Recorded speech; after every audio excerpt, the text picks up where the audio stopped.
Na noite de Ano Novo, a casa cheia. Filhos, netos, visitas.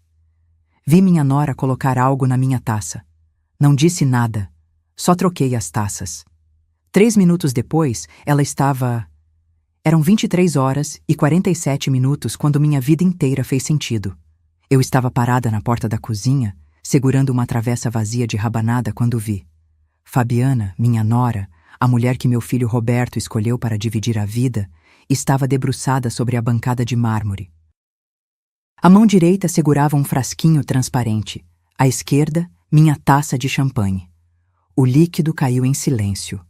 3, 4 gotas, talvez 5. Meu coração parou, mas meus pés não se moveram. Minha boca não abriu. Algo dentro de mim, um instinto que eu nem sabia que existia, me fez ficar absolutamente imóvel. Como um animal que sente o predador e entende que um movimento pode significar a morte. Ela guardou o frasco na bolsa preta de couro, aquela que eu dei de presente no último aniversário dela. Depois, olhou para os lados. O cabelo loiro caiu sobre o rosto quando ela se virou, procurando testemunhas. Não me viu. Eu estava na sombra do corredor, protegida pela luz fraca da cozinha.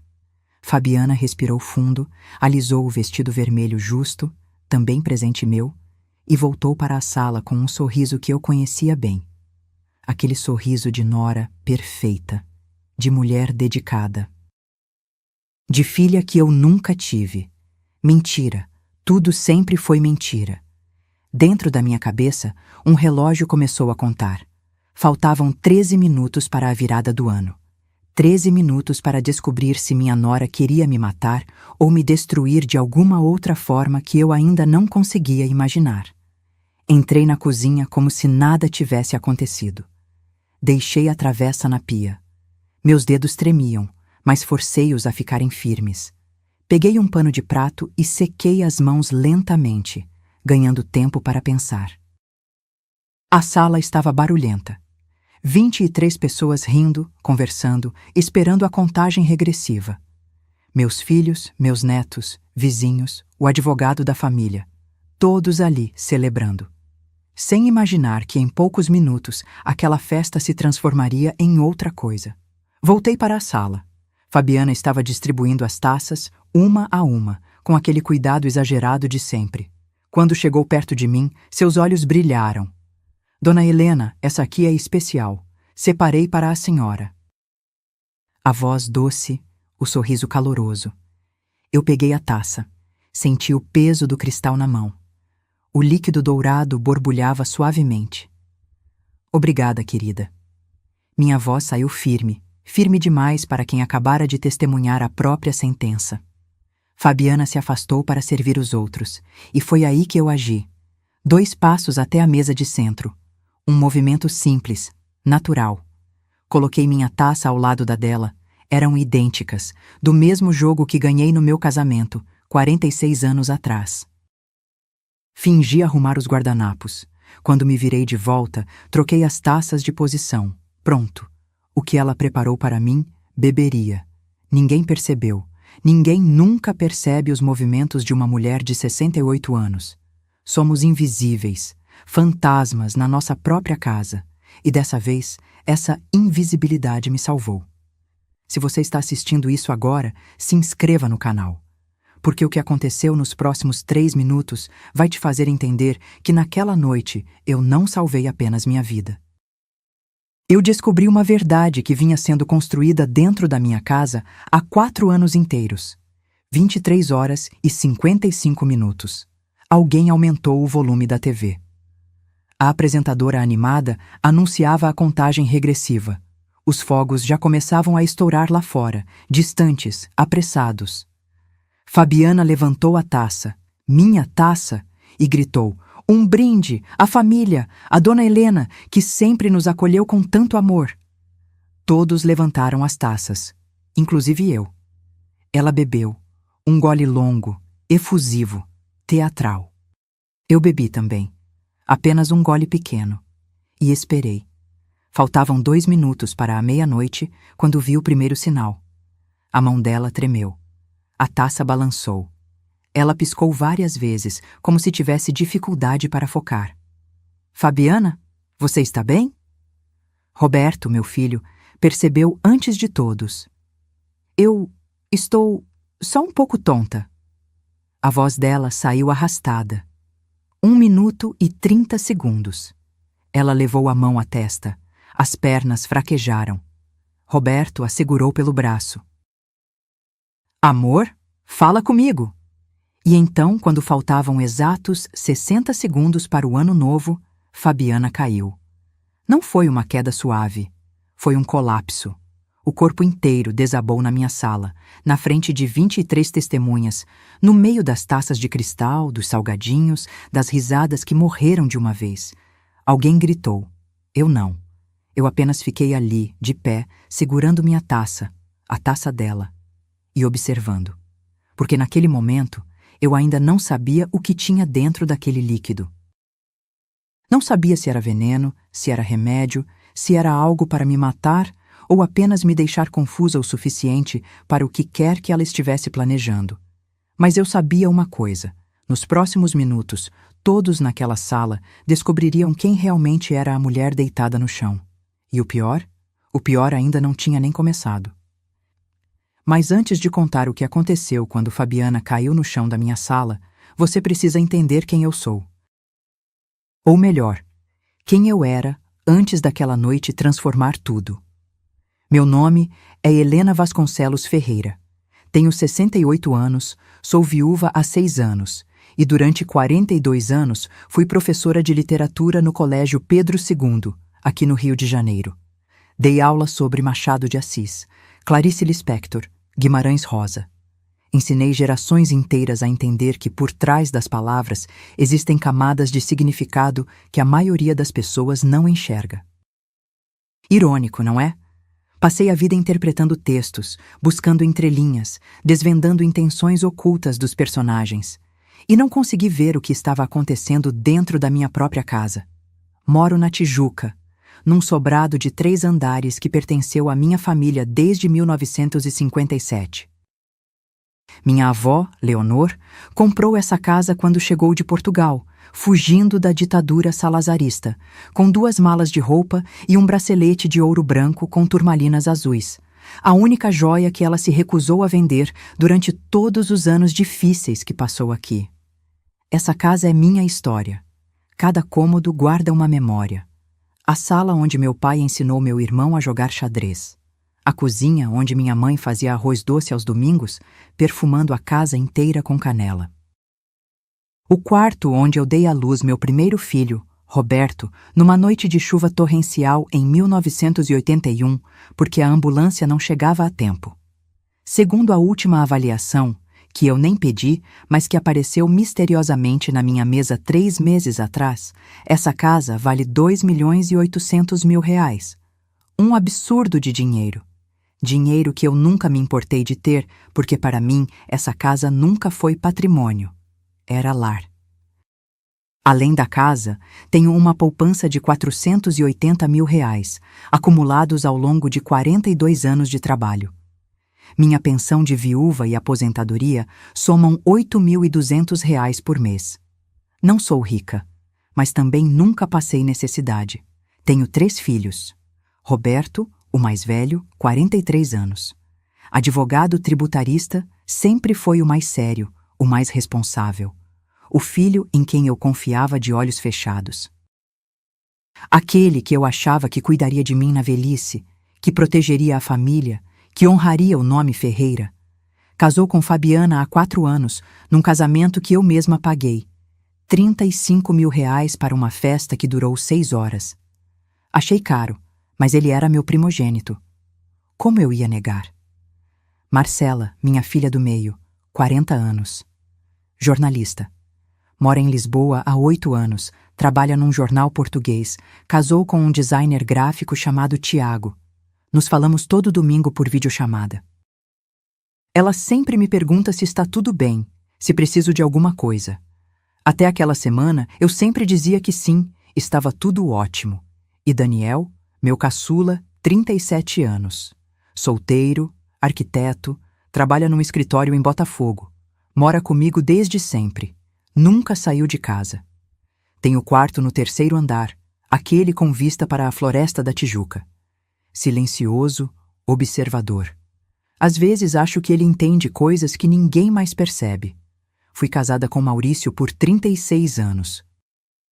Ele morreu de infarto em 2019, dormindo ao meu lado, sem aviso, sem despedida. Acordei às 6 da manhã e ele estava frio. Simples assim. A vida te tira as pessoas sem pedir licença. Depois que ele morreu, a casa ficou grande demais, silenciosa demais. Eu subia e descia aqueles 3 andares todos os dias, conversando sozinha, cozinhando para um só, assistindo novela com o volume alto só para criar algum barulho. Foi por isso que aceitei quando Roberto sugeriu. Mãe, que tal se eu e a Fabiana morássemos aqui com a senhora? A casa é enorme. A senhora fica muito sozinha e a gente pagaria aluguel, ajudaria com as despesas. Parecia perfeito. Parecia que eu teria meu filho de volta, que teria companhia, que a casa voltaria a ter vida. Eu disse sim sem pensar 2 vezes. Maior erro da minha vida. Nos primeiros 6 meses, Fabiana foi tudo o que eu podia desejar numa nora.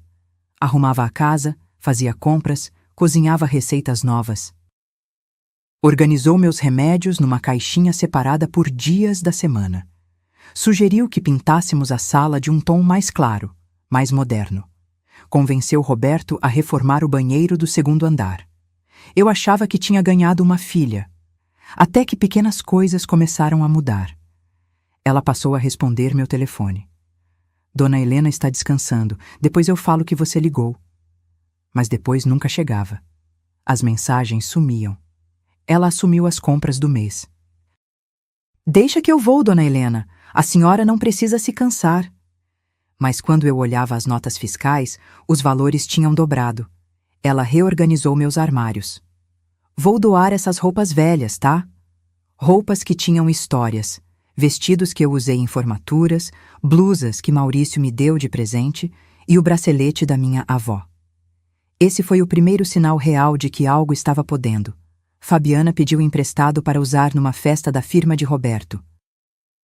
Só por uma noite, Dona Helena. Prometo que cuido como se fosse meu. Eu emprestei.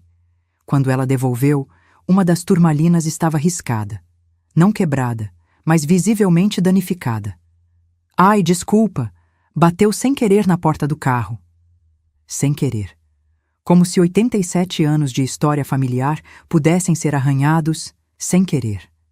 Eu não disse nada. Guardei o bracelete e fingi que estava tudo bem. Porque é isso que mulheres como eu fazem, não é?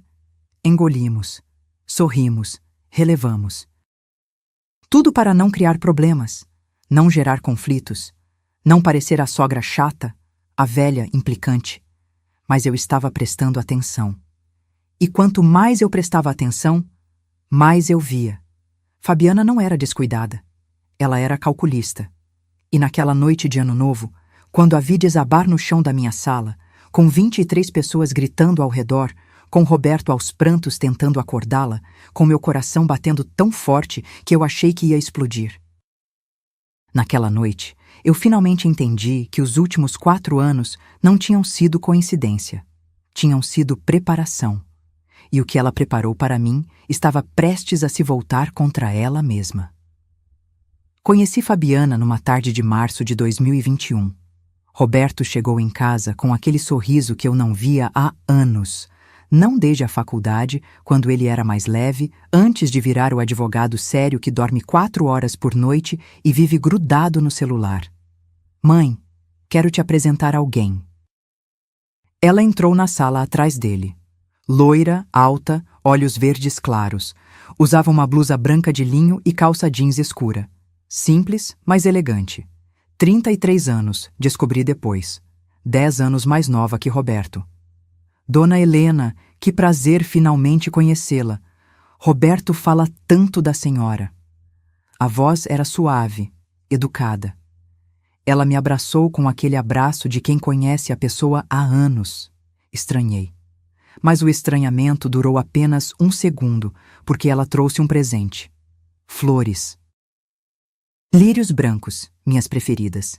Como ela sabia? Roberto contou, óbvio. Detalhe de namorado apaixonado. Naquela tarde, Fabiana me conquistou. Bebemos chá na varanda. Ela fez perguntas sobre mim, sobre meu trabalho como professora, sobre os livros que eu amava. Disse que sempre quis ler mais Clarice Lispector, mas nunca teve disciplina. A senhora poderia me indicar por onde começar? Que professora aposentada resiste a uma pergunta dessas? Eles estavam juntos há 3 meses, me contou Roberto. Conheceram-se num evento corporativo. Ela trabalhava como assessora de comunicação numa empresa de tecnologia. É inteligente, mãe. Muito inteligente. Os olhos dele brilhavam. Nos meses seguintes, Fabiana virou presença constante. Almoços de domingo, jantares de sexta. Sempre simpática, sempre atenciosa. Ajudava a lavar a louça sem eu pedir. Elogiava minha comida. Uma vez, trouxe uma muda de orquídea para plantar no jardim, para deixar a casa da senhora ainda mais bonita. 6 meses depois do primeiro encontro, Roberto me chamou para conversar. Mãe, vou pedir ela em casamento. Meu coração apertou, não de alegria, de medo. Era rápido demais. Mas olhei para o rosto do meu filho e vi algo que eu não via há tanto tempo. Esperança. Desde o divórcio anterior, 5 anos atrás, Roberto tinha ficado fechado, desconfiado. Fabiana tinha devolvido a luz nos olhos dele. Quem era eu para destruir isso? Se você tem certeza, filho, eu apoio. O casamento foi em novembro. Cerimônia pequena, só família próxima e amigos íntimos. 80 convidados, buffet no salão de festas de um hotel em Copacabana. Eu paguei tudo. 35 mil reais que saíram da poupança sem pestanejar. Mãe, não precisa, eu posso parcelar. Roberto, você é meu filho. Deixa eu fazer isso por vocês. Fabiana chorou quando eu disse que pagaria. Abraçou-me com força. A senhora é a mãe que eu nunca tive, dona Helena. Os pais dela tinham morrido num acidente de carro quando ela tinha 19 anos, segundo ela me contou. Sem irmãos. Sem família, sozinha no mundo. Como eu não ia ajudar uma moça assim? A festa foi bonita. Fabiana estava deslumbrante num vestido sereia de renda champanhe. Cabelo preso num coque baixo, maquiagem discreta. Roberto não tirava os olhos dela. No brinde, Fabiana me chamou ao microfone. Quero agradecer a dona Helena, que abriu não só a casa, mas o coração para me receber. Prometo cuidar do seu filho como ele merece. Todos aplaudiram. Eu chorei. Chorei de emoção, achando que estava ganhando uma filha. Que idiota eu fui. 3 semanas depois do casamento, num domingo de manhã, Fabiana veio com a sugestão. Dona Helena, a gente estava conversando. Essa casa é tão grande, a senhora mora aqui sozinha. Não faz sentido a gente pagar aluguel num apartamento quando tem tanto espaço sobrando aqui. Ela falava devagar, como quem não quer pressionar. Roberto estava ao lado, calado, esperando minha resposta. A gente ajudaria com tudo, mercado, contas, reformas, e a senhora teria companhia. Não ia mais ficar sozinha. Sozinha. Essa palavra ecoou, porque era verdade. A casa estava vazia demais. Maurício tinha morrido 2 anos antes. Marcela morava em Portugal. Daniel trabalhava até tarde todos os dias. Vocês morariam no 2º andar? No quarto que era do Roberto? Exatamente. A gente não ia atrapalhar em nada. 2 dias depois, eles trouxeram as malas e começou o teatro. Nos primeiros 6 meses, Fabiana foi impecável. Acordava cedo, fazia café, organizava a casa, comprava pão francês ainda quente na padaria da esquina. Aos sábados, sugeria que fôssemos às 3 tomar sorvete na praça Sáenz Penha. Ela me incluía em tudo, ou pelo menos era isso que parecia, porque aos poucos, detalhes começaram a me incomodar, a forma como ela mexia nas minhas gavetas. Só tô organizando, dona Helena. Mas por que minha gaveta precisava de organização? A forma como ela atendia meu telefone quando eu estava no banheiro. Alô? Ah, ela tá ocupada, depois eu falo para ela te ligar. mas a ligação nunca chegava até mim, a forma como ela sugeria mudanças. Esse sofá tá tão velho, dona Helena. Que tal a gente comprar um novo, mais moderno, mais confortável? Aquele sofá tinha 28 anos. Maurício escolheu. Mas como explicar isso sem parecer sentimental demais? E teve o dia que encontrei ela no meu closet. Entrei no quarto e ela estava lá, parada em frente ao armário aberto, segurando o bracelete da minha avó. O bracelete de turmalinas que eu guardava numa caixinha de veludo vermelho no fundo da gaveta. Fabiana, o que você está fazendo? Ela não se assustou. Apenas sorriu. Ah, dona Helena, desculpa. Eu estava procurando um lençol extra e acabei vendo essa joia. É linda demais. Pertenceu à minha avó. Imagino. Deve valer uma fortuna, né? A forma como ela disse isso. O tom. Não era admiração, era avaliação. Estendi a mão. Ela depositou o bracelete na minha palma, ainda sorrindo. Um dia a senhora me empresta para usar numa festa?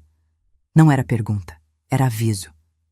E naquela noite de Ano Novo, quando vi Fabiana desabando no chão, com Roberto gritando seu nome, com as pessoas correndo para ajudar, eu lembrei daquele momento. Ela sempre soube exatamente onde cada coisa valiosa estava guardada, porque desde o primeiro dia ela não estava construindo uma família, estava fazendo um inventário. O primeiro ano de convivência com Fabiana foi como assistir uma peça de teatro, onde só eu percebia que os atores estavam trocando de máscara entre os atos. Começou com frases soltas, comentários jogados no ar durante o café da manhã, enquanto ela passava manteiga no pão. Dona Helena, não acha que essa cozinha ia ficar linda com armários brancos? Esses aqui de madeira escura deixam tudo meio pesado. Aqueles armários tinham sido instalados pelo meu pai em 1983. Madeira de lei, feitos sob medida por um marceneiro da Rua do Catete. Eu gosto deles assim, Fabiana. Ah, claro. É que eu vi numa revista. Mas a casa é da senhora, né? Só uma sugestão. Só uma sugestão. Mas toda semana tinha uma nova. Que tal trocar essas cortinas por persianas? Mais prático. Esse lustre da sala é meio antigo, né? Um pendente moderno ia valorizar. Dona Helena, essas toalhas de mesa bordadas são lindas, mas ninguém usa mais isso. Posso doar? Não. Sim. Talvez. Eu ia respondendo conforme o cansaço, porque questionar cada pequena coisa parecia birra de velha teimosa. E eu não queria ser aquela sogra, aquela mulher que implica com tudo, que vive presa no passado. Então eu cedia. Um pouco aqui, um pouco ali. As cortinas saíram. Entraram persianas cinza. O lustre de cristal que minha mãe trouxe de uma viagem a Petrópolis foi substituído por uma luminária minimalista que eu achava fria. As toalhas bordadas pela minha tia foram para a doação. E cada vez que algo saía da casa, um pedaço da minha história ia junto. Mas o bracelete, esse ela não ia ter. Foi numa quinta-feira de agosto, 1 ano e 3 meses depois do casamento. Fabiana bateu na porta do meu quarto às 10 da noite. Dona Helena, posso te pedir um favor gigante? Eu estava deitada, lendo, já de camisola. Claro, querida. Tem um evento super importante amanhã na empresa do Roberto. Jantar formal com clientes internacionais. Eu tô sem nenhuma joia sofisticada.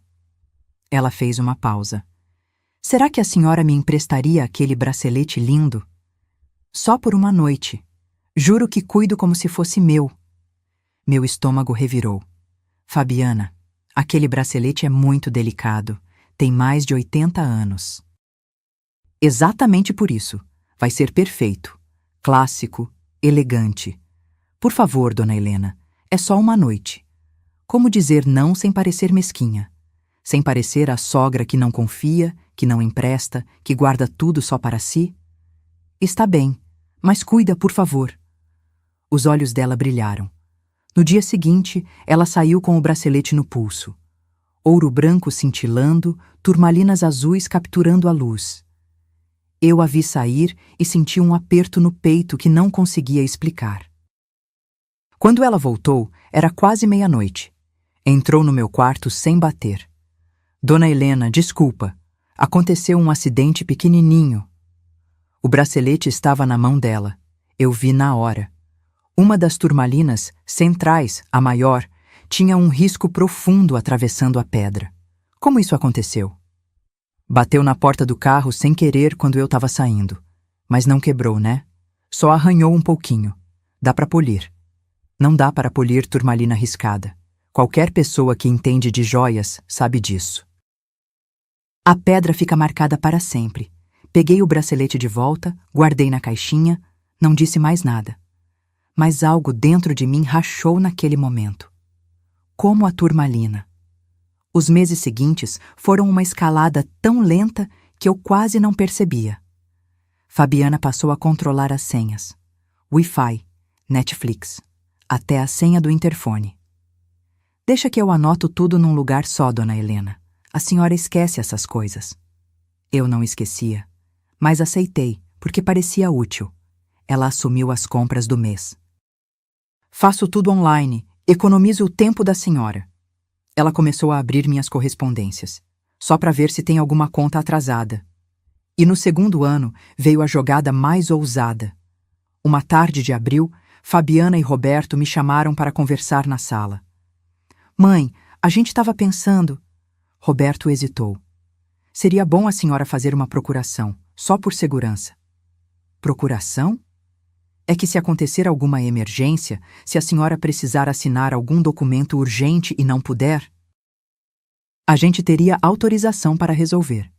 Fabiana complementou, com aquele sorriso doce. É só para facilitar a vida da senhora, dona Helena. Muita gente da sua idade faz isso. Minha tia fez e ela disse que ficou muito mais tranquila. Peguei o papel que Roberto me estendeu. Era uma procuração ampla. Poderes para vender, comprar, assinar contratos, movimentar contas. Preciso pensar. Claro, mãe. Sem pressão. Roberto beijou minha testa. Mas Fabiana não se mexeu. Ficou me olhando. E naquele olhar havia algo que me gelou. Expectativa, ansiedade, fome. Naquela noite, mostrei o documento para Daniel. Meu filho caçula leu em silêncio. Quando terminou, levantou os olhos para mim. Mãe, não assina isso. Por quê? Porque procuração ampla dá poder total. Eles poderiam vender essa casa sem a senhora nem saber. Seu irmão não faria isso. O Roberto não, mas ela... Daniel não terminou a frase. Não precisava. No dia seguinte, disse a Roberto que não assinaria. A reação de Fabiana foi sutil, mas eu vi. A forma como ela apertou os lábios, como desviou o olhar, como saiu da sala sem se despedir. A partir daquele dia, a nora carinhosa começou a sumir. Fabiana parou de fazer café da manhã para mim. Achei que a senhora preferia fazer do seu jeito. Parou de me incluir nos programas. É um filme meio jovem demais para a senhora, dona Helena. Começou a trancar a porta do quarto quando estava lá dentro com Roberto. Conversas em voz baixa que paravam quando eu passava pelo corredor. E Roberto, meu filho, sempre que eu tentava comentar algo, sempre que eu insinuava que alguma coisa não estava certa, ele defendia.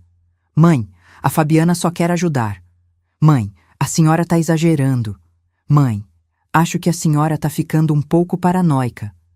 Paranoica. Essa palavra doeu mais do que qualquer tapa na cara. Porque era assim que começa, não é? Primeiro te fazem duvidar do que você vê. Depois, do que você sente. E no final, de quem você é. Mas naquela noite de Ano Novo, com Fabiana caída no chão e meu filho aos prantos, eu soube uma coisa. Eu não estava paranoica. Eu estava certa o tempo todo. E o que eu ainda ia descobrir nas próximas horas ia provar que meu instinto nunca falhou. Apenas faltava coragem para acreditar nele. Foi num sábado de manhã de junho que meu mundo virou de cabeça para baixo. Fabiana e Roberto tinham saído para resolver coisas do cartório, alguma papelada de imposto que eu nem prestei muita atenção quando explicaram. Saíram às 9. Disseram que voltariam para o almoço. Eu estava regando as plantas da varanda quando ouvi o telefone tocar no escritório. O fixo, aquele aparelho antigo que quase ninguém mais usa. Desci correndo, ainda com o regador na mão, deixando um rastro de gotas pelo corredor. Cheguei tarde. A secretária eletrônica gravou. Oi, é da imobiliária Souza Castro. Estamos retornando o contato sobre a avaliação do imóvel na Rua Conde de Bonfim. Conforme solicitado, o laudo ficou pronto. A senhora pode passar aqui para buscar ou prefere que enviemos por e-mail? Fiquei parada, segurando o regador, ouvindo a mensagem repetir na minha cabeça. Avaliação de imóvel? Que avaliação? Ninguém me pediu autorização para avaliar coisa nenhuma. Minha casa não estava à venda. O escritório era um cômodo pequeno no segundo andar, cheio de estantes com livros que eu acumulei durante décadas de magistério. A mesa de madeira escura sempre foi território do Maurício.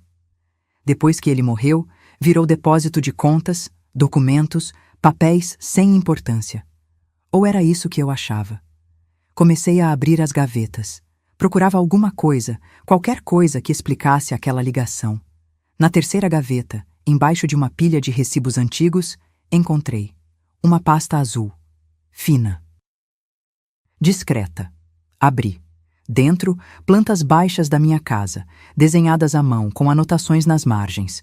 Demolir parede divisória, sala integrada. Piso laminado, 18 mil. Cozinha americana, orçamento 45 mil. Virei a página. Outro documento. Laudo de avaliação imobiliária. Data, 3 semanas atrás. Imóvel residencial, Rua Conde de Bonfim, 847, Tijuca. 3 pavimentos, 5 quartos, 3 banheiros, garagem para 2 veículos, metragem total, 340 moais. Valor de mercado estimado, R$ 2.800.000. 2.800.000. Minha mão tremeu, a pasta quase caiu. Tinha mais, um rascunho de carta, manuscrito, letra que eu não reconheci. Prezado Dr. Almeida, conforme conversamos, segue relação de documentos necessários para dar entrada no processo de interdição por incapacidade civil. A senhora Helena Vasconcelos Ferreira, 68 anos, apresenta sinais progressivos de comprometimento cognitivo. Parei de ler. Incapacidade civil. Interdição. As palavras dançavam na minha frente. Meu coração batia tão alto que doía. Eles queriam me declarar louca. Peguei meu celular. Tirei foto de cada página. Mãos trêmulas, respiração curta. Guardei tudo exatamente como estava. Fechei a gaveta. Subi para o meu quarto. Tranquei a porta. Sentei na cama e chorei. Não chorei de tristeza. Chorei de raiva. Quando Roberto e Fabiana chegaram, eu estava na cozinha, descascando batatas para o almoço. Rosto lavado. Sem sinais de lágrimas. Mãe, a gente trouxe pão de queijo. Roberto entrou animado, com um saquinho de papel na mão. Fabiana passou direto, subiu para o quarto deles. Nem me cumprimentou. Esperei até depois do almoço. Quando Fabiana saiu para encontrar uma amiga, ou era isso que ela disse, chamei Roberto para conversar. Filho, preciso te perguntar uma coisa. Fala, mãe. Segurei firme na xícara de café. Você mandou fazer a avaliação da casa? Ele piscou, desviou o olhar. Quem te falou isso? A imobiliária ligou hoje. Silêncio. Roberto mexeu no celular, nervoso. Mãe, foi só uma curiosidade. A Fabiana queria saber quanto a casa vale. Para questões de planejamento futuro. Que planejamento futuro, Roberto? Nada demais. Só para ter noção. Patrimônio familiar, essas coisas. E as plantas com orçamento de reforma. Você também viu? A expressão dele mudou. Surpresa. Ele não sabia das plantas. Que plantas? Percebi ali. Roberto estava sendo usado. Ele não sabia de tudo. Deixa pra lá. Forcei um sorriso. Só fiquei curiosa, mas nada ia ficar para lá. Naquela noite, esperei todos dormirem. Às 2 da madrugada, desci até a sala. Liguei o computador, procurei na internet. Como instalar câmera escondida em casa. No dia seguinte, chamei Daniel no meu quarto. Preciso da sua ajuda. Mostrei as fotos que tirei dos documentos. Vi meu filho caçula ficar pálido. Mãe, isso é tentativa de golpe. Eles querem te declarar incapaz para assumir controle de tudo. Eu sei. Por isso preciso de provas. Preciso saber o que eles conversam quando eu não estou por perto. Daniel olhou para mim com uma mistura de admiração e medo. A senhora quer gravar eles? Quero. 2 dias depois, Daniel trouxe 4 câmeras minúsculas, do tamanho de um botão, com áudio. Instalamos juntos. Uma na estante da sala, disfarçada entre os livros, uma no relógio de parede da cozinha. Uma no corredor do 2º andar, dentro de um vaso decorativo, e uma no escritório colada atrás do porta-retratos. Tudo grava direto num aplicativo no seu celular, mãe. A senhora pode assistir de qualquer lugar. Aprendi a mexer. Eu, que mal sabia usar o WhatsApp, aprendi a acessar câmeras de segurança escondidas. Comecei a assistir tudo. E o que vi me transformou. 3 dias depois da instalação, Fabiana teve uma ligação no escritório. Eu estava no mercado, mas as câmeras gravaram tudo. Ela fechou a porta, sentou na cadeira que foi do Maurício, ligou para alguém. Oi, sou eu? Tá, ela tá cada vez mais esquecida. Ontem mesmo perguntou 3 vezes que dia era. Não, ninguém vai desconfiar. Até junho eu consigo os laudos que a gente precisa. O advogado já está avisado. Depois que sair a interdição, a gente vende logo e divide, como combinamos. Pausou, ouvindo a pessoa do outro lado. Confia em mim. A velha não vai nem saber o que aconteceu. Quando perceber, já vai estar internada. Internada. A velha. Assisti esse vídeo 12 vezes. Memorizei cada palavra, cada pausa, cada inflexão na voz dela. E naquela noite, quando sentei para jantar com Roberto e Fabiana, quando ela me serviu o suco com aquele sorriso carinhoso quando disse: Dona Helena, fiz do jeito que a senhora gosta. Eu sorri de volta, porque ela não sabia. Não sabia que eu tinha virado caçadora. E que agora, cada movimento dela estava sendo documentado, gravado, arquivado. A presa tinha se tornado predadora. E a armadilha estava apenas começando a ser montada. Durante 3 semanas, virei espectadora da minha própria destruição. Todas as manhãs eu acordava às 6, tomava café, fingia ler jornal, mas meus olhos estavam no celular escondido debaixo da mesa, assistindo às gravações da noite anterior. Foi assim que descobri tudo. A primeira revelação veio numa terça-feira chuvosa de julho. Eu tinha ido ao médico fazer exames de rotina. Pressão, colesterol, essas coisas de quem passou dos 60. Quando voltei, Fabiana estava sozinha em casa. Ou achava que estava. Assistia à gravação naquela mesma noite, trancada no meu quarto. Fabiana estava no escritório. A câmera captou perfeitamente quando ela abriu a gaveta, aquela mesma onde eu encontrei os documentos, e tirou um envelope pardo. Dentro, papéis que eu nunca tinha visto. Ela espalhou na mesa. A câmera não focava perfeitamente, mas dava para ler os carimbos. Clínica Neurológica Ipanema. Laudos médicos, com meu nome. Peguei o celular e dei zoom na imagem. Paciente Helena Vasconcelos Ferreira, 68 anos, apresenta quadro compatível com demência senil em estágio moderado. Episódios frequentes de desorientação temporal e espacial. Perda progressiva de memória recente. Recomenda-se acompanhamento psiquiátrico e avaliação para interdição. Data: 15 de maio de 2024. Eu nunca estive nessa clínica na vida. Esses laudos eram falsos. Continuei assistindo. Fabiana fotografou cada documento com o celular. Depois guardou tudo de volta e fez uma ligação. Consegui. 3 laudos assinados com CRM e tudo. Custou caro, mas ficou perfeito. Ninguém vai questionar. Meu estômago revirou. Ela comprou laudos médicos falsos para me declarar louca. Mas o pior ainda estava por vir. 2 dias depois, numa quinta-feira de tarde, aconteceu o que eu mais temia descobrir. A campainha tocou às 15 horas. Fabiana atendeu. Eu estava no terceiro andar, mas desci silenciosamente até o meio da escada para ouvir. Era um homem. Voz grave, tom profissional. Boa tarde, sou o Dr. Renato Almeida, advogado. Temos horário marcado. Advogado? Que advogado? Ninguém me avisou de reunião nenhuma. Voltei para o quarto e abri o aplicativo das câmeras. Transmissão ao vivo. Fabiana levou o homem até a sala. Ele era alto, careca, terno cinza.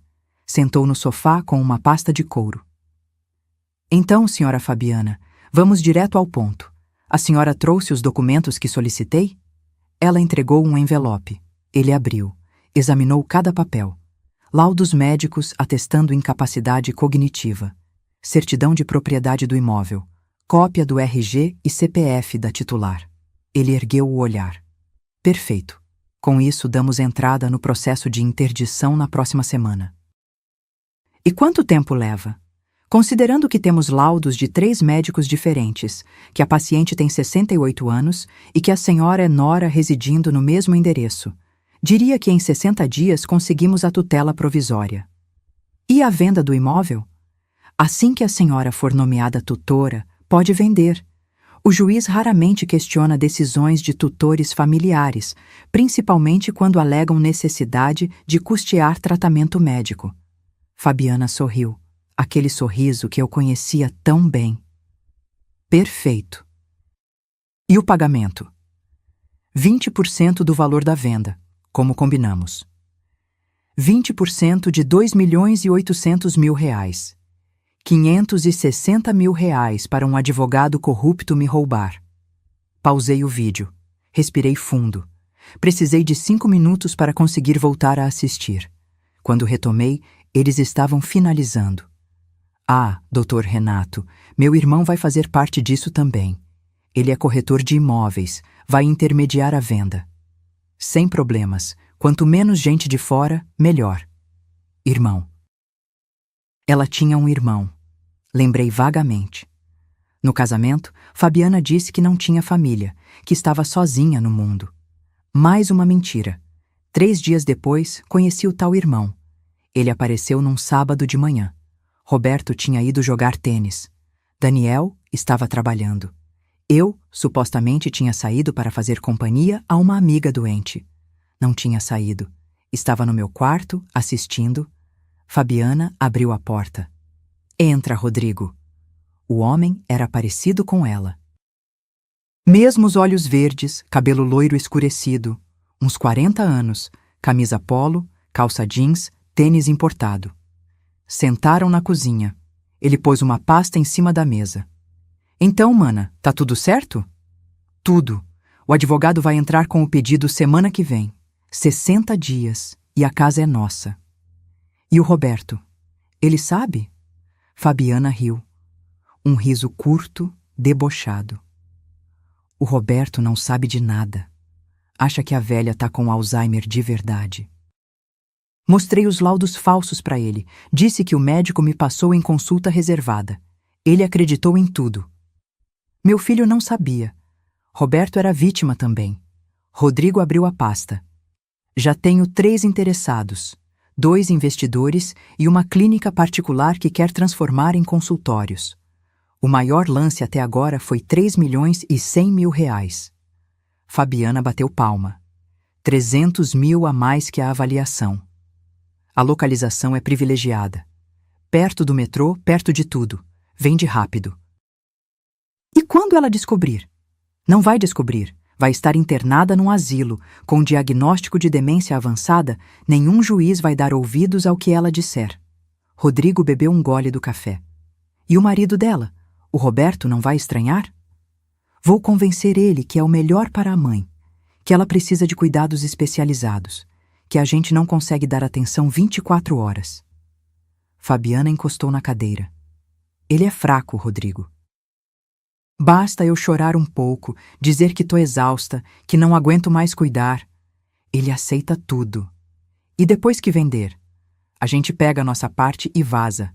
Eu me separo, invento qualquer desculpa. Cada um segue sua vida. Rico. Eles riram juntos. Desliguei o celular. Não conseguia mais assistir.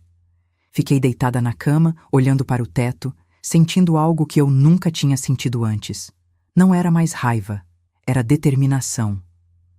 Aquela mulher não ia apenas tentar me roubar, ela ia me apagar. Ia me trancar num asilo, vender minha história, minha casa, minha vida inteira. Ia fazer meu filho acreditar que estava fazendo isso por amor. Mas ela cometeu um erro fatal.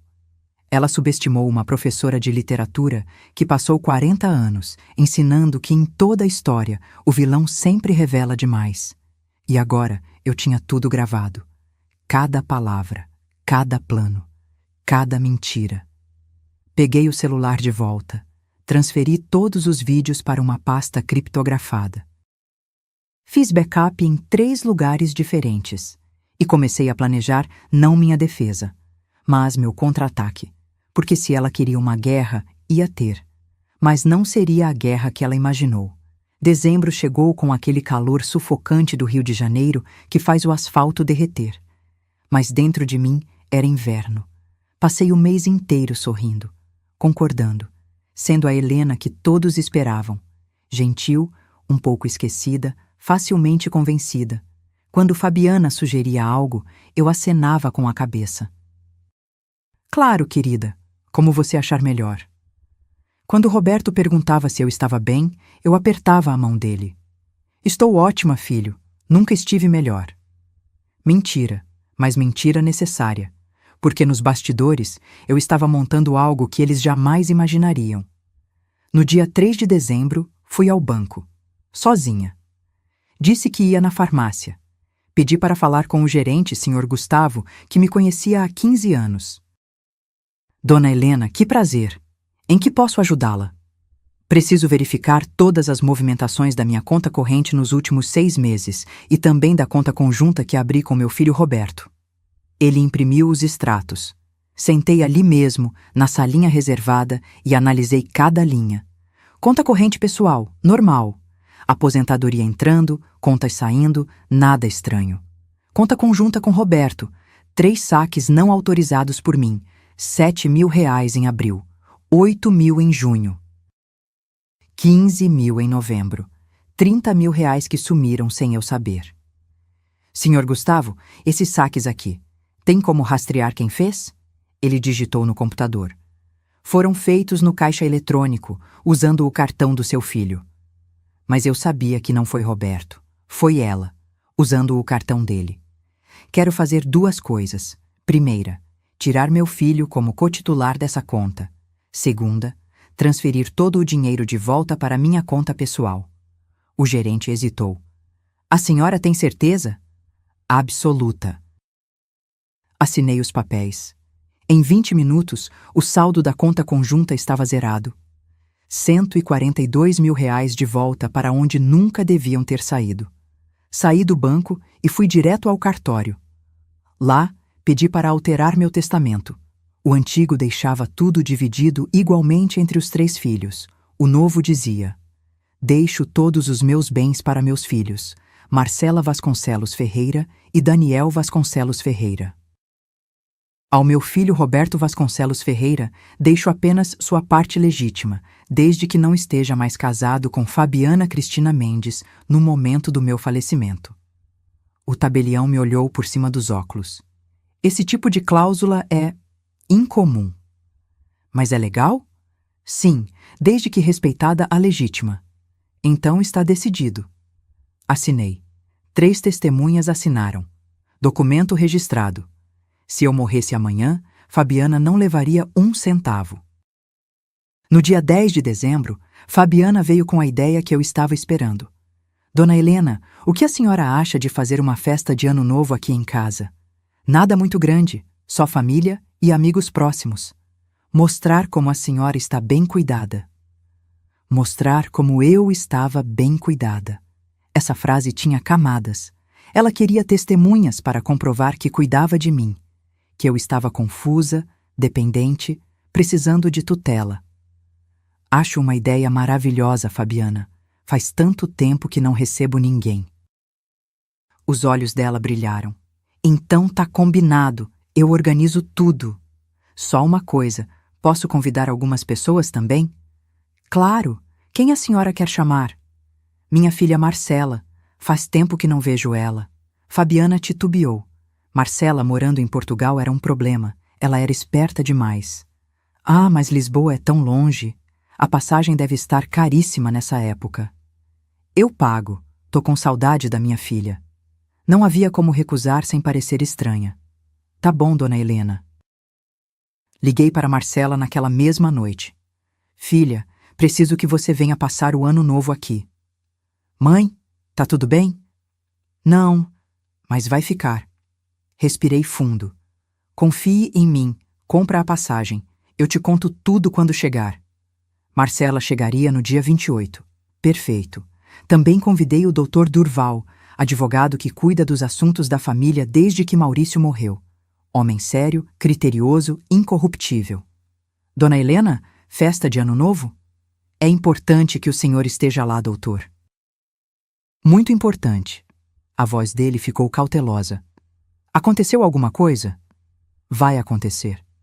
E tem a doutora Carmen, minha vizinha do número 851, médica cardiologista aposentada, mulher atenta, observadora. Carmen, vem passar a virada aqui em casa? Opa, que honra! Leva uma sobremesa? Só traz seu olhar clínico. Talvez precise dele. Ela riu sem entender. Entenderia em breve. Daniel foi meu parceiro em tudo. No dia 20, instalamos câmeras extras. Uma dentro do arranjo de flores da sala. Outra disfarçada no espelho do corredor. Dessa vez, não era só para gravar conversas secretas. Era para registrar a festa inteira. Mãe, o que exatamente você está planejando? Justiça, filho. Apenas justiça. Nos últimos dias de dezembro, Fabiana ficou estranha, agitada, ansiosa. Vivia grudada no celular, conversas sussurradas com alguém.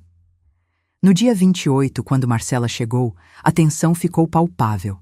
Minha filha me abraçou forte no aeroporto. Mãe, você emagreceu. Eu tô bem. Vamos conversar em casa. Naquela noite mostrei tudo a ela, todas as gravações, todos os documentos, o plano inteiro. Marcela chorou. Depois ficou furiosa. Depois ficou determinada. Essa vadia vai pagar. Vai, mas do jeito certo, no dia certo, na hora certa. 31 de dezembro, amanheceu claro. Céu azul, sem nuvens. Fabiana acordou cedo. Começou a decorar a casa. Balões dourados e prateados, toalha branca na mesa, taças de cristal, as mesmas do meu casamento. Eu a observava de longe, fingindo ler revista na varanda. Ela cantarolava enquanto arrumava, feliz, confiante. Não sabia que cada movimento estava sendo gravado. Às 14 horas, ela entrou na cozinha, fechou a porta.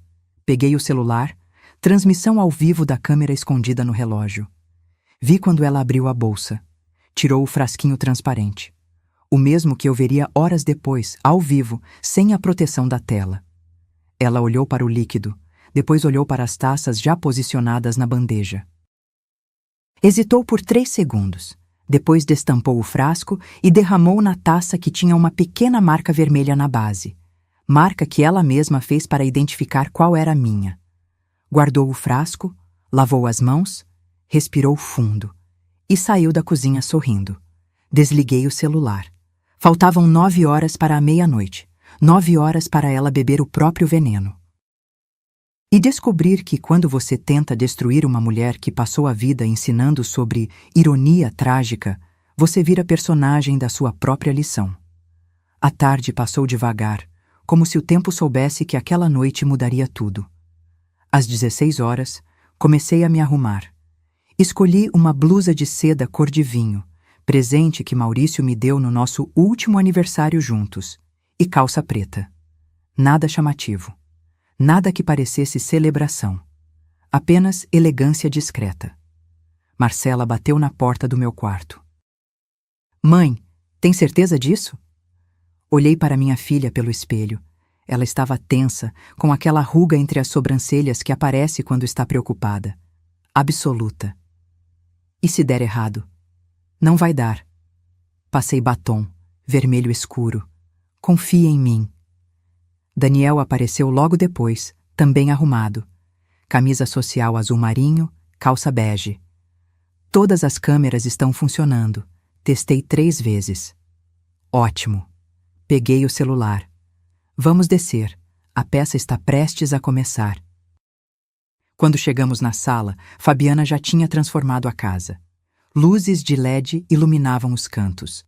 A mesa estava impecável. Toalha branca, guardanapos dobrados em formato de flor, pratos da porcelana boa, aquela que eu só usava em ocasiões especiais. Ela tinha se superado.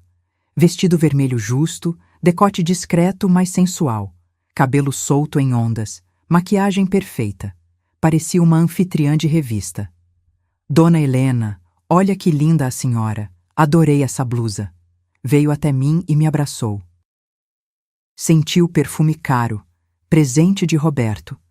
Retribuí o abraço. Você arrasou na decoração, querida. Está tudo lindo. Os olhos dela brilharam com o elogio. Fiz com todo carinho. A senhora merece. Roberto chegou logo depois, vindo do banho. Quando viu Fabiana, sorriu daquele jeito apaixonado. Ainda estava apaixonado.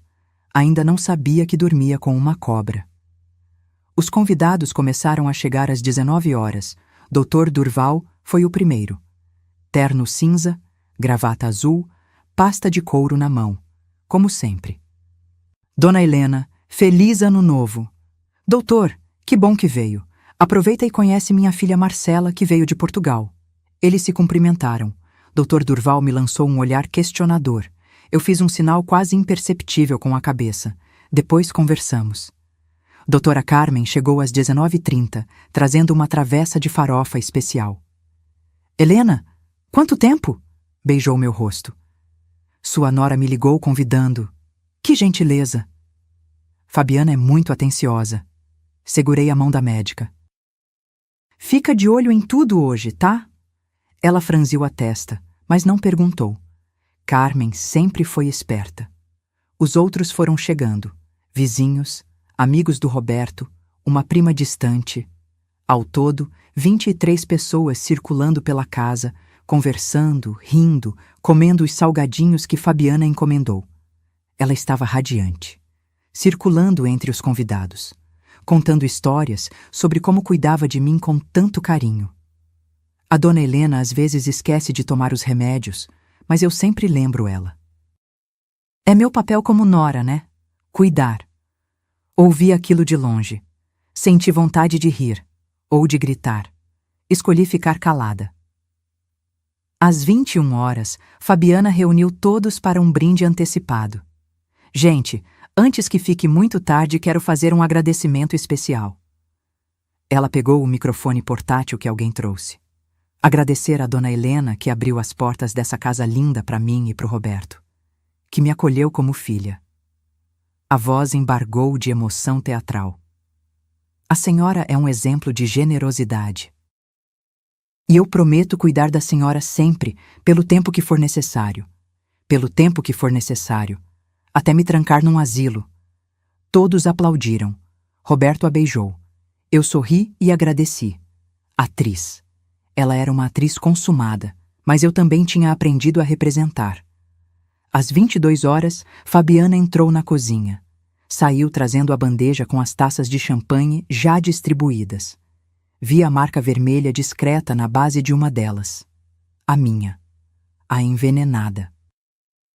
Meu coração acelerou, mas mantive a expressão neutra. Ela começou a distribuir. Uma para cada convidado. Sorrisos. Cuidado para não derrubar. Gentilezas. Quando chegou perto de mim, segurou a taça marcada com cuidado especial. Dona Helena, essa aqui eu separei especialmente para a senhora, a taça mais bonita do jogo. Nossos olhos se encontraram. Por um segundo, vi algo naquele olhar verde. Não era maldade, era convicção. Ela realmente achava que estava fazendo o certo. Que eu era um obstáculo que precisava ser removido. Peguei a taça. Cristal frio na mão. Líquido dourado borbulhando. Obrigada, querida. Ela se afastou para continuar distribuindo. E foi naquele momento que eu me movi. 2 passadas até a mesa de centro. Natural, como quem vai pegar um guardanapo. Coloquei minha taça ao lado da dela. Eram absolutamente idênticas, do mesmo jogo de 32 peças que ganhei em 1979. Peguei um guardanapo, alisei na mão. Quando me virei para voltar ao sofá, troquei as taças de posição. Simples, rápido, invisível. O que ela preparou para mim agora estava na frente dela.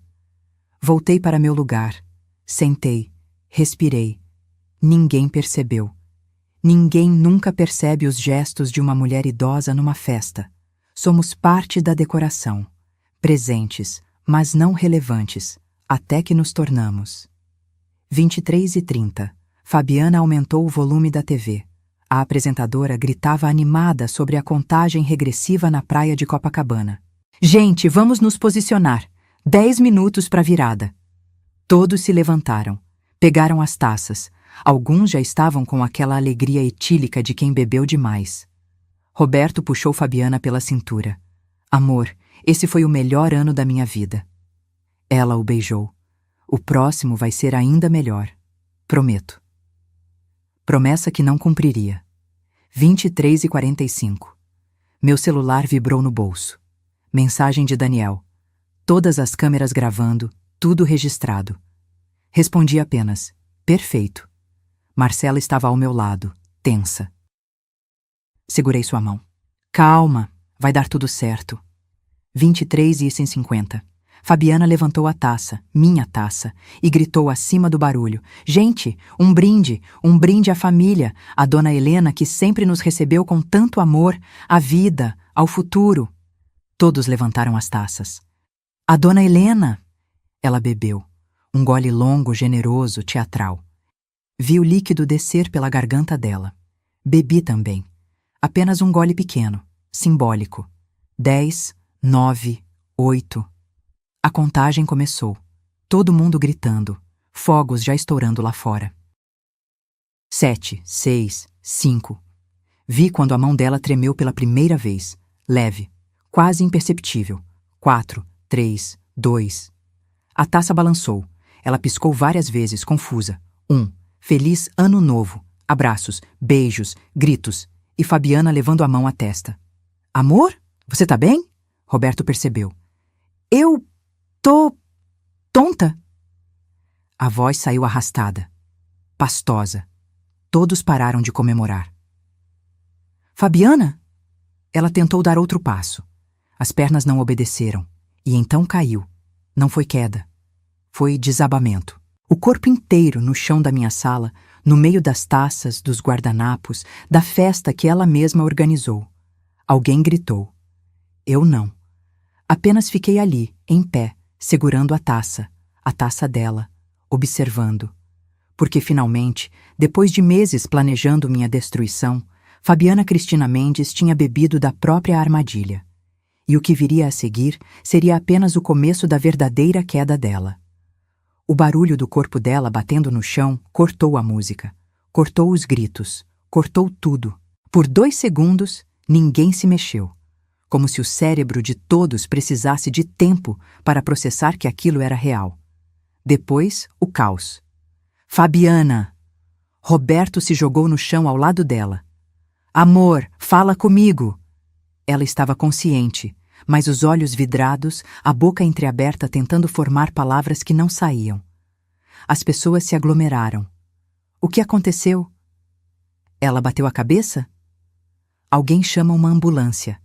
Doutora Carmen se abaixou ao lado de Roberto. Sai da frente, deixa eu ver. Afastaram-se. A médica colocou os dedos no pulso de Fabiana, verificando a pulsação. Depois examinou as pupilas com a lanterna do celular. Taquicardia, pupilas dilatadas, sudorese excessiva. Carmen olhou para cima. Ela ingeriu algum medicamento hoje? Não, ela não toma nada. Roberto estava desesperado. O que está acontecendo com ela? Fabiana tentou falar. A língua não obedecia direito. Não, era pra... Shh, calma, não força. Carmen segurou o rosto dela. Que sintomas você está sentindo? Tonta, coração, acelerado, não consigo mexer as pernas direito. Carmen cheirou perto da boca de Fabiana. Depois, olhou para a taça caída no chão, o líquido derramado no tapete. Isso é intoxicação medicamentosa. A voz da médica ficou séria. O que você bebeu? Fabiana começou a chorar, lágrimas escorrendo pelo rosto perfeitamente maquiado. Não era para ser eu. Silêncio. Todo mundo olhou para ela. Roberto segurou a mão da esposa. Como assim não era para ser você? Fabiana, o que você está falando? Ela virou o rosto tentando fugir dos olhares, mas não tinha para onde ir. Dei 2 passos à frente. Todos abriram caminho. Fiquei de pé, olhando para baixo, para aquela mulher deitada no meu chão. Era para ser eu, Roberto. Minha voz saiu calma, fria. A bebida era para mim. O quê? Meu filho olhou da mulher para mim, sem entender. Mãe, do que a senhora está falando? Peguei a taça que Fabiana tinha bebido, minha taça original, e mostrei para todos. Hoje à tarde, vi minha nora colocando algo nessa taça. Algo que não era champanhe. 23 pares de olhos me encararam. Eu poderia ter gritado, poderia ter acusado na hora, mas decidi esperar. Decidi trocar as taças. Apontei para a Fabiana e deixar que ela bebesse o que preparou para mim. Não! Roberto se levantou. Não! Isso não faz sentido! Fabiana nunca faria isso! Pergunta para ela. Ele se virou para a mulher no chão. Amor, fala que isso não é verdade. Fala! Fabiana fechou os olhos. Mais lágrimas, e então, com a voz arrastada pelo efeito do remédio, ela confessou. Era clonazepam, só para deixar ela confusa. Não era para matar, só para parecer que ela estava perdendo a cabeça. O silêncio que caiu naquela sala foi sepulcral. Roberto deu 2 passos para trás. A cor sumiu do rosto dele. Você tentou drogar minha mãe? Não era para machucar, era só para conseguir os laudos, para interdição. E ali estava, a confissão que 23 pessoas acabavam de ouvir. Dr. Durval se aproximou. Interdição? Que interdição? Peguei meu celular. Acessei a pasta com as gravações. Conectei na TV da sala com 2 toques. Deixa eu explicar. Apertei play. A primeira gravação começou. Fabiana ao telefone no escritório. Tá, ela tá cada vez mais esquecida. Até junho eu consigo os laudos que a gente precisa. Roberto assistia, pálido, mudo. Segunda gravação. O advogado corrupto na sala. Com esses laudos médicos, conseguimos a tutela em 60 dias. Terceira gravação. Rodrigo, o irmão. E quando ela descobrir? Fabiana respondendo. Não vai descobrir, vai estar internada num asilo. Cada gravação era uma facada. Passei todas.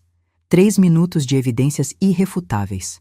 Quando terminei, o silêncio era absoluto. Roberto estava parado no meio da sala, olhando para o nada. Lágrimas escorriam pelo rosto dele. Não tentava escondê-las. Marcela veio até mim e segurou minha mão. Daniel estava encostado na parede, mandíbula travada. Fabiana continuava no chão, chorando convulsivamente. Foi Dr. Durval quem quebrou o silêncio. Dona Helena, a senhora tem cópias dessas gravações? Tenho, em 3 lugares diferentes. Então vou te orientar agora mesmo a fazer boletim de ocorrência. Isso aqui é tentativa de estelionato, falsificação de documento e... Ele olhou para Fabiana. Tentativa de intoxicação. Eu não queria, eu só queria o dinheiro. Fabiana soluçava. A casa, vale tanto, eu precisava... Você precisava? Roberto finalmente falou, a voz tremendo de raiva. Você precisava destruir minha mãe? Me enganar? Forjar laudos médicos? Planejar internar ela num asilo? Ele se abaixou na frente da esposa. Não com carinho, com fúria contida. Eu te amava. Eu confiava em você. Eu defendi você todas as vezes que minha mãe tentou me alertar. E você... A voz dele quebrou. Você estava planejando destruir a minha família. Fabiana tentou tocar o rosto dele. Roberto afastou a mão com um tapa.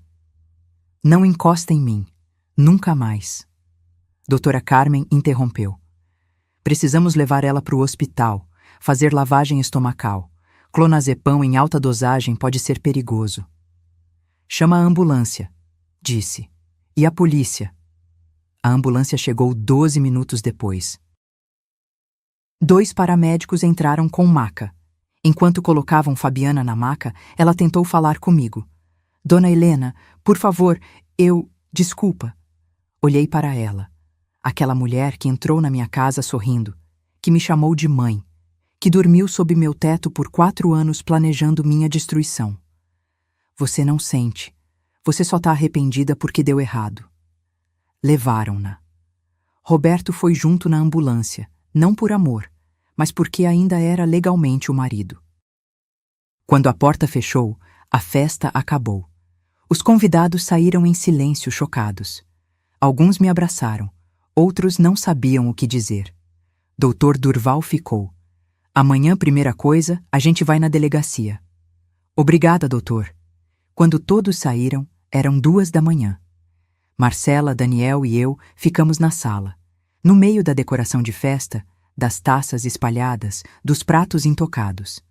Mãe! Marcela me abraçou.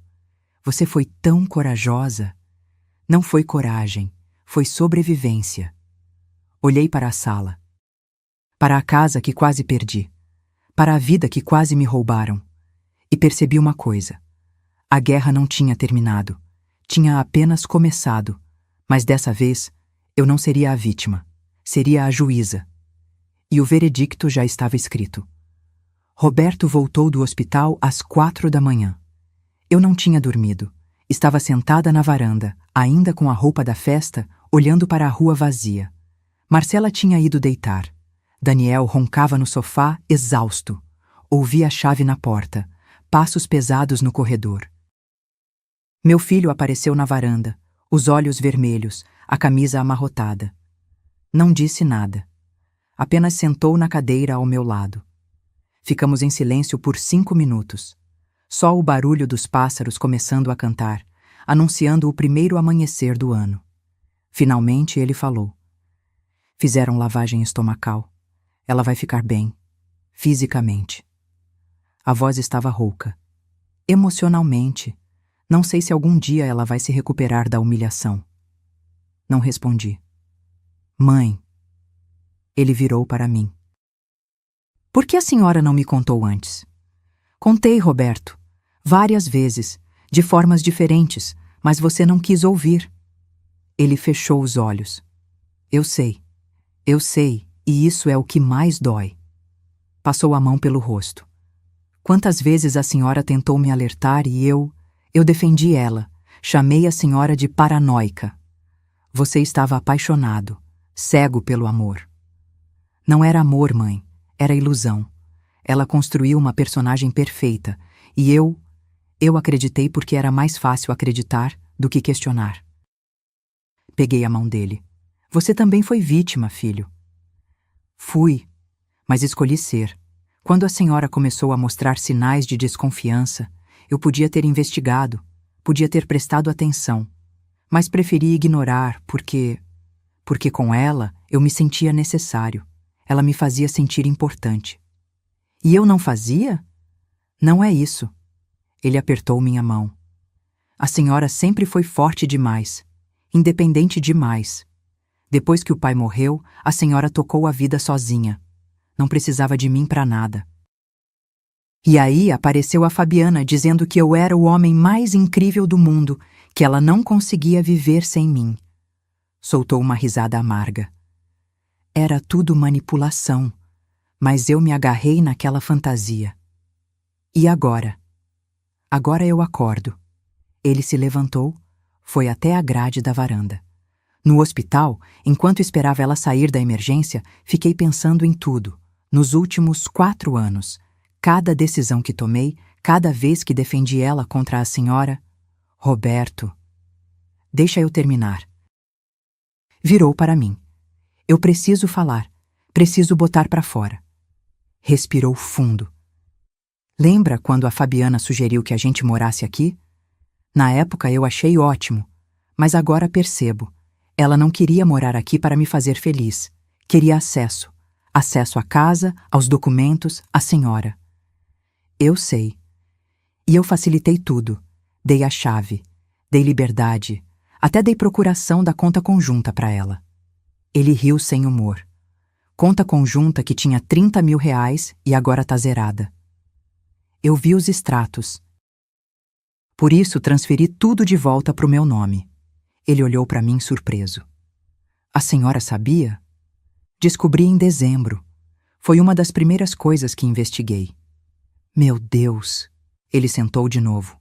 Quanto mais eu descubro, pior fica. Como eu fui tão cego? Ela era boa no que fazia. Profissional. Profissional em destruir famílias. Ele me olhou nos olhos. Mãe, preciso saber. Aqueles laudos médicos falsos, ela mostrou para mim há 2 meses. Disse que um neurologista tinha diagnosticado a senhora com demência inicial. Eu acreditei. Meu coração apertou. E o que você pensou quando viu? Fiquei devastado. Pensei que ia perder a senhora aos poucos, do jeito que perdemos o pai. De repente. Lágrimas voltaram aos olhos dele. A Fabiana me consolou. Disse que a gente ia cuidar da senhora juntos. Que talvez fosse melhor procurar um lugar especializado, com enfermeiras 24 horas. Um asilo. Sim. Mas ela fazia parecer que era pelo bem da senhora, que seria crueldade deixar a senhora aqui sem supervisão adequada. E você concordou? Eu estava considerando. Ele cobriu o rosto com as mãos. Meu Deus, mãe, eu quase assinei os papéis para internar a senhora num asilo baseado em laudos falsos. Deixei o silêncio pesar. Depois falei devagar. Mas não assinou. Porque, no fundo, uma parte sua ainda questionava. Não questionava. Eu só estava procrastinando porque não queria encarar a realidade. Ele se levantou agitado. A verdade, mãe, a verdade é que eu falhei. Falhei como filho, como homem, como tudo. Roberto, você foi manipulado. Não! A voz dele ecoou na varanda. Não me isenta. Eu sou adulto. Eu sou advogado. Eu deveria ter investigado. Deveria ter pedido segunda opinião médica. Deveria ter confiado na senhora, em vez de confiar numa mulher que conhecia há 4 anos. Ele estava tremendo. Eu escolhi acreditar na mentira bonita, em vez da verdade incômoda. E essa escolha quase destruiu a senhora. Levantei. Fui até ele. Segurei seu rosto com as 2 mãos. Olha para mim. Ele obedeceu. Olhos cheios de dor e culpa. Você errou. Errou feio. Mas está aqui agora. Está vendo a verdade. E vai fazer o certo a partir de agora. Como a senhora consegue me perdoar? Porque você é meu filho. E porque eu também já fui enganada por ela. A diferença é que eu tive tempo para descobrir. Você não. Ele me abraçou. Forte. E chorou no meu ombro como não chorava desde menino. Ficamos assim por longos minutos. Quando se afastou, limpou o rosto. O que acontece agora? Agora? Boletim de ocorrência. Processo criminal. Divórcio. Já está decidido. Divórcio com separação total de bens. Ela não leva nada. E o apartamento de vocês? Alugado no nome dela. Que fique com ele. Não quero mais nada que tenha o cheiro dela. Respirei fundo. Tem mais coisa que você precisa saber. Pior do que já sei? Peguei o celular. Mostrei a gravação que eu ainda não tinha exibido na festa. A do irmão dela, Rodrigo, falando sobre vender a casa por 3.100.000 reais. Roberto assistiu em silêncio. No final, ele apenas disse. Ela tinha comprador. Já tinha comprador para a casa da senhora. Tinha 3 interessados, segundo ele. E eu não sabia de nada disso. Eu sei. Por isso te mostro agora. Para você entender que ela te usou tanto quanto tentou me destruir. Ele devolveu o celular. Vou processar ela. Por tudo. Vou garantir que ela pague por cada mentira, cada documento falso, cada segundo de sofrimento que causou. E vai conseguir. Temos provas suficientes. O sol começou a nascer. Primeiro dia do ano. Recomeço. Roberto olhou para o céu ficando claro. Sabe o que é engraçado, mãe? Ela queria tanto essa casa, tanto dinheiro. E no final vai sair sem nada. Sem marido, sem família, sem reputação. Só com processo criminal nas costas. Justiça poética. Ele me olhou.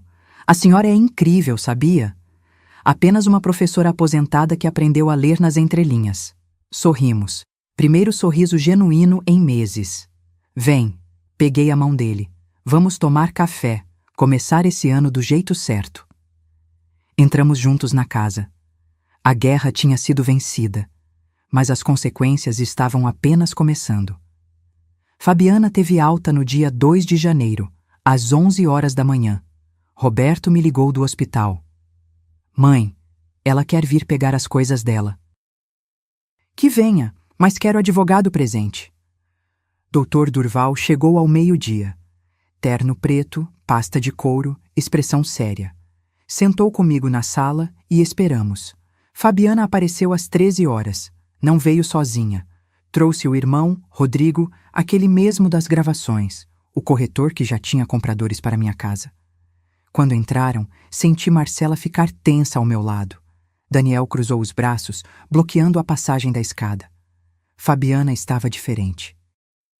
Sem maquiagem, cabelo preso num rabo de cavalo descuidado, roupa simples. O rosto inchado de tanto chorar. Parecia ter envelhecido 10 anos em 2 dias. Vim só buscar minhas coisas. A voz saiu baixa, sem aquela confiança de antes. Pode subir, Daniel vai acompanhar. Minha voz estava calma, fria. Ela me olhou. Tentou dizer algo. Desistiu. Enquanto ela subia, Rodrigo ficou na sala, olhando ao redor, reconhecendo o território que quase conquistou. Dr. Durval se levantou. Rodrigo Mendes? O homem virou. Sim? Sou o advogado da família Ferreira. Quero que saiba que seu nome consta em todas as gravações como coautor do plano de estelionato. Será indiciado junto com sua irmã. A cor sumiu do rosto dele. Eu não fiz nada ilegal. Planejamento de fraude imobiliária, participação em esquema de interdição fraudulenta, conspiração para venda de propriedade sem autorização. Dr. Durval abriu a pasta. Tenho aqui a gravação onde você fala sobre os 3 compradores interessados. Reconhece sua voz? Rodrigo não respondeu. Sugiro que procure um advogado. Vai precisar. 30 minutos depois, Fabiana desceu carregando 2 malas. Roberto vinha atrás com mais 2 bolsas. Meu filho evitava olhar para ela. A mágoa era visível em cada movimento dele. Fabiana parou na frente de mim, as malas aos pés, os olhos vermelhos. Dona Helena, eu sei que a senhora nunca vai me perdoar. Mas eu preciso dizer, A voz quebrou. Peguei um envelope da mesa. Grosso, pesado. Antes de você dizer qualquer coisa, leia isso. Ela abriu. Dentro, cópia de todas as gravações em pendrive, boletim de ocorrência já registrado, ordem de restrição impedindo a aproximação de mim ou de qualquer membro da família e notificação de processo criminal. Vi as mãos dela tremerem segurando os papéis. Processo criminal? Olhou para o Dr. Durval. Tentativa de estelionato qualificado, falsificação de documento público, tentativa de intoxicação. São 3 crimes. Pena pode chegar a 12 anos. 12 anos? Pela primeira vez, Rodrigo falou alto. Por causa de um plano que nem chegou a se concretizar? Dr. Durval o interrompeu. A tentativa é crime também, e vocês documentaram cada etapa. Gravações telefônicas, reunião com advogado corrupto, laudos falsos comprados. Nós não temos dinheiro para pagar advogado desse porte. Fabiana estava entrando em pânico. Problema seu, Roberto finalmente falou. Você deveria ter pensado nisso antes de tentar destruir minha família. Ela olhou para ele. Você não vai me ajudar? Ajudar você? A voz dele carregava uma raiva que raramente vi. Depois de tudo, você me usou. Mentiu para mim durante anos. Falsificou laudos dizendo que minha mãe estava doente. Planejou interná-la num asilo. E ainda quer que eu te ajude? Eu te amava. Mentira! Roberto deu um passo à frente. Você nunca me amou. Amava essa casa. Amava o dinheiro. Eu era só o idiota útil que te dava acesso. Fabiana começou a chorar. Não aquele choro teatral que ela usava para manipular. Era desespero real, de quem finalmente entende que perdeu tudo.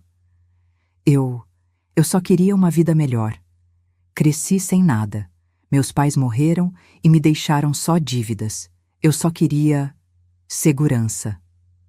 Às custas de destruir uma mulher de 68 anos, Marcela falou pela primeira vez. Você não queria segurança, queria atalho.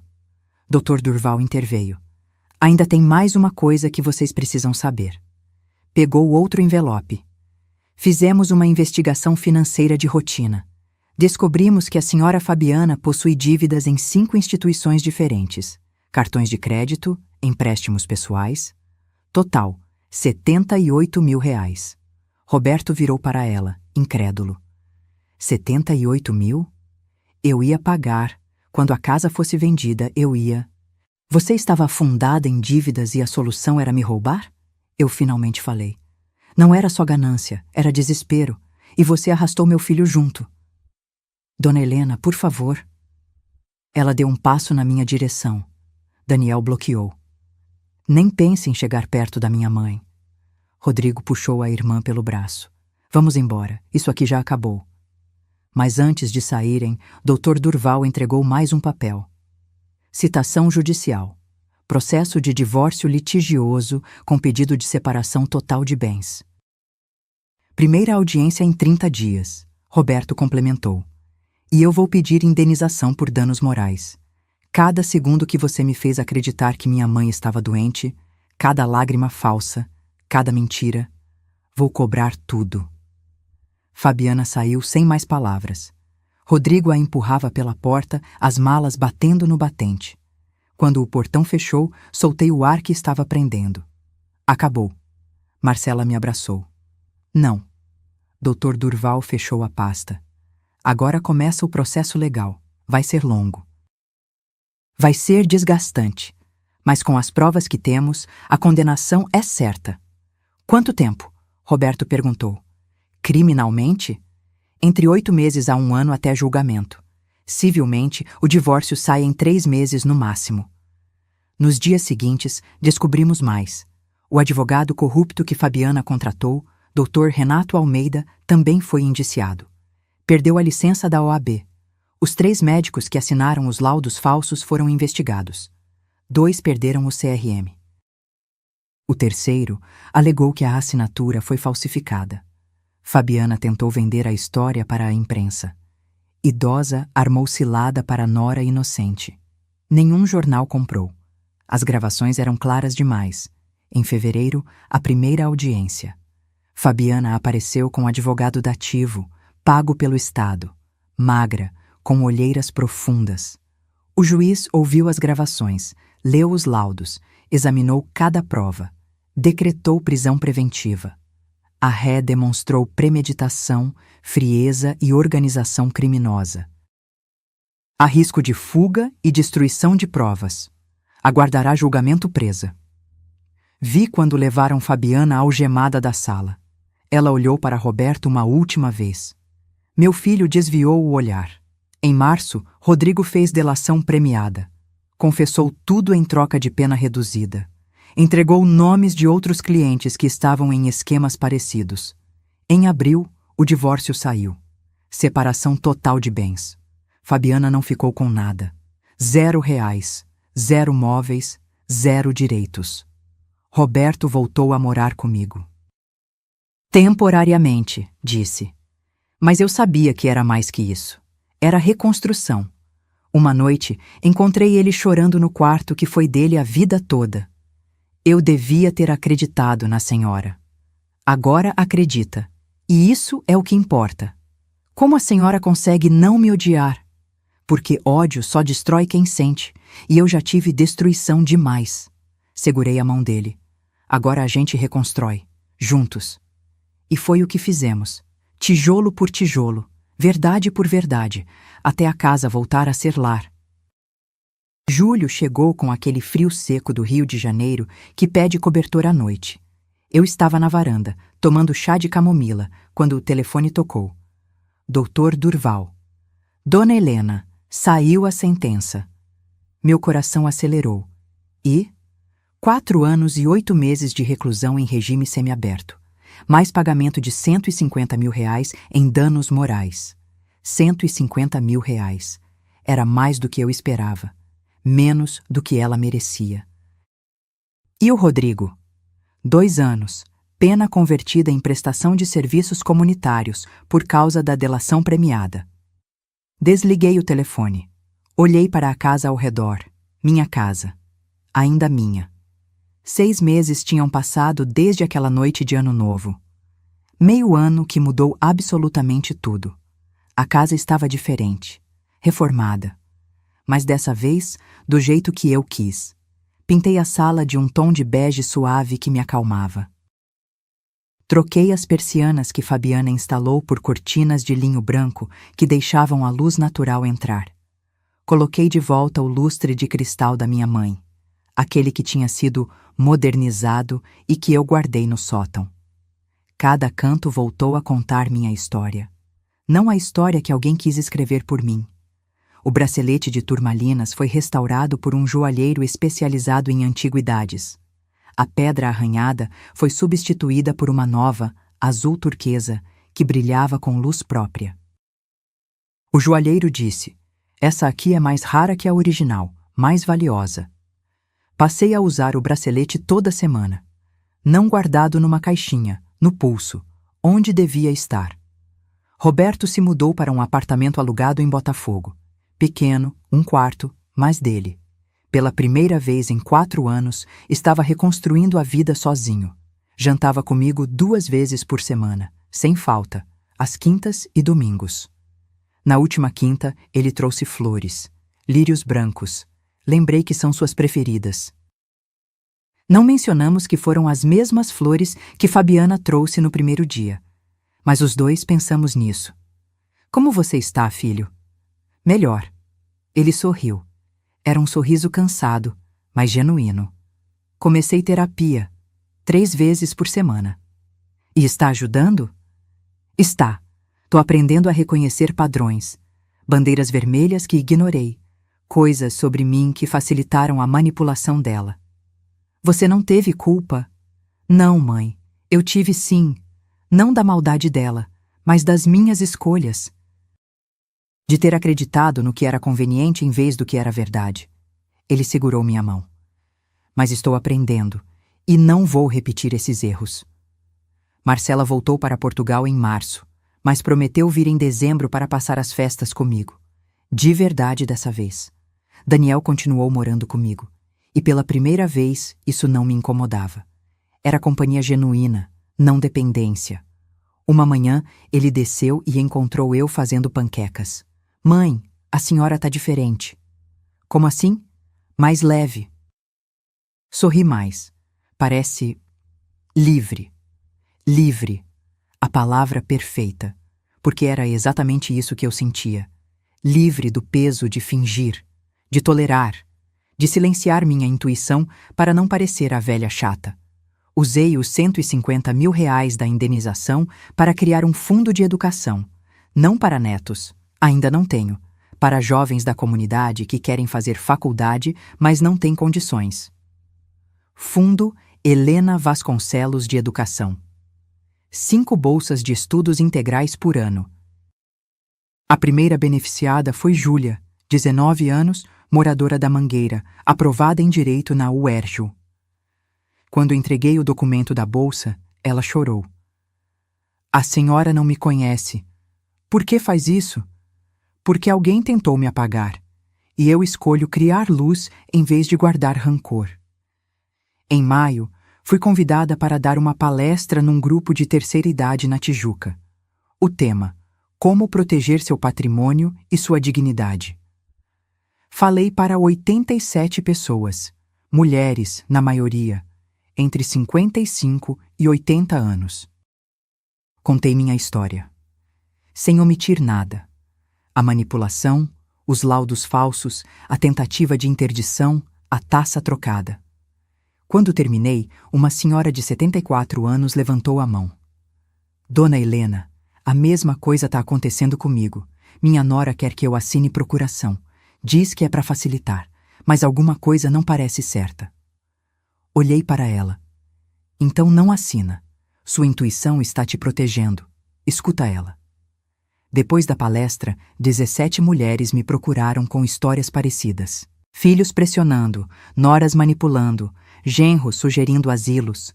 Virei conselheira informal. Dr. Durval me ajudava com as questões legais. Doutora Carmen com as médicas. Salvamos 4 mulheres de esquemas de interdição fraudulenta só naquele mês. Uma tarde de junho, estava regando as plantas quando o interfone tocou. Uma mulher que eu não conhecia. Dona Helena, sou Patrícia, assistente social. Vim avisar que a Fabiana pediu para a senhora ser comunicada. Ela aceitou um programa de ressocialização. Vai trabalhar na biblioteca da penitenciária, ensinando alfabetização para detentas. Interessante. A mulher que tentou me declarar louca estava ensinando outras a lerem. Como ela está? Mudada, quieta. Faz terapia obrigatória. Disse que tem vergonha do que fez. Vergonha não apaga crime, mas é começo. Ela pediu para te dar um recado. Qual? Que ela entende se a senhora nunca perdoar. Mas que está tentando ser alguém melhor do que a pessoa que a senhora conheceu. Não respondi. Apenas agradeci e fechei o portão. Perdão é escolha pessoal, e eu ainda não escolhi perdoar. Talvez um dia, talvez nunca. E está tudo bem. Hoje, aos 68 anos, quase 69, sou mais forte do que fui aos 40. Aprendi que amor sem limites é convite para abuso. Que generosidade sem discernimento é porta aberta para vampiros emocionais. Que silenciar a intuição por medo de parecer difícil é trair a si mesma. Aprendi que envelhecer não significa enfraquecer. Significa acumular sabedoria suficiente para não ser enganada 2 vezes. Ainda moro na mesma casa. Ainda tomo chá na varanda. Ainda leio Machado de Assis aos domingos. Mas não sou mais a Helena que abriu a porta para Fabiana naquele março de 2021. Sou a Helena que trocou as taças. A Helena que instalou câmeras. A Helena que reuniu provas. A Helena que enfrentou e venceu. Olho para o bracelete no meu pulso. A turmalina nova brilha diferente. Mais intensa, assim como eu, renascida, mais valiosa, mais forte. E se alguém tentar me destruir novamente, não precisarei trocar taças. Saberei dizer não desde o primeiro sinal, porque aprendi a lição mais importante. Dignidade não se negocia, respeito não se implora. E sua história é sua para escrever, ninguém mais. Se essa história tocou seu coração, se você já passou ou conhece alguém que passou por algo parecido, deixe seu comentário. Escreva de onde você está assistindo. Conte sua história também, porque quando a gente compartilha, a gente cura. E quando a gente cura, a gente empodera outras pessoas a fazerem o mesmo. Curta esse vídeo, se inscreva no canal. E lembre-se, você não é obrigada a ser boazinha com quem tenta te destruir. Você é obrigada apenas a ser verdadeira consigo mesma. E isso ninguém nunca pode te tirar.